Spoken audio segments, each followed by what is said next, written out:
அனைவருக்கும் வணக்கம். ஜோதிடத்தில் தோஷங்கள் என்று சொல்கிறார்கள்.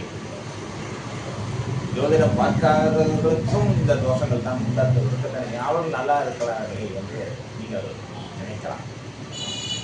அவர்கள் செய்யும் செயல்களையும் நடவடிக்கைகளையும் கண்டு விட்டு நோக்கினால் அதில் நாம் சில பிழைகளை செய்து கொண்டிருக்கிறோம். அதை சரி செய்வதால் நமக்கும் தோஷங்கள் இல்லாமல் எப்படி தெரிந்து கொள்வது என்பதால் அஷ்டாங்க யோகம் என்று ஒன்று உண்டு. இயமம், நியமம், பிரத்யாகரம், பிரணாமம், தாரணை, தியானம், சமாதி, நிறுவனம், 8 விதமான யோகங்கள் உண்டு. இயம நியமங்கள். இந்த இயம நியமங்கள் என்றால் நித்திய கடமைகள் என்று பெயர். காலையில் இருந்து காலை கடமைகளை முடித்து சென்று இறைவனை வணங்கி பின் உணவு அருந்தி பின் நாம் வெளியே செல்வது. தாரணை என்பது என்ன என்றால் நாம் ஒரே சிந்தனையாக ஒரு விஷயத்தில் ஒரே சிந்தனையாக அதை மட்டுமே நினைத்துக் கொண்டிருப்பது தாரணையாகும்.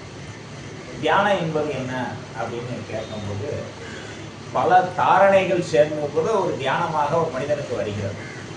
பல தியானங்கள் சேரும் பொழுது அந்த மனிதனுக்கு அது ஒரு சமாதி நிலைக்கு வருகிறது.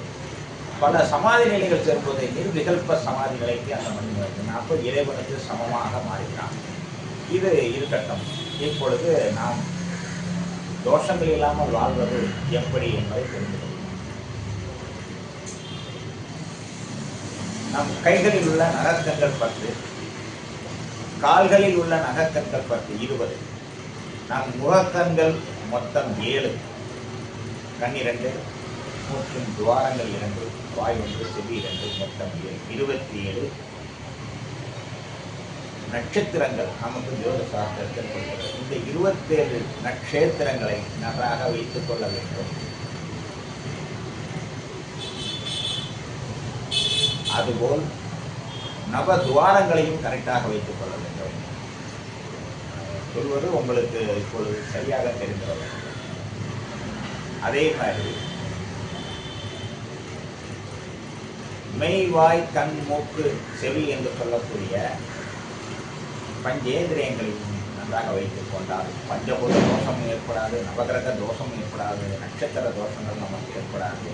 இது சரியாக கடைபிடித்து வரும்பொழுது நம்மளுக்கு நட்சத்திர தோஷமோ கிரக தோஷமோ பஞ்சபூத தோஷமோ நமக்கு ஏற்படாது என்பதை கூறி அடுத்த காலையில் சந்திப்போம் என்று கூறி விடைபெறுகிறேன். நன்றி, வணக்கம்.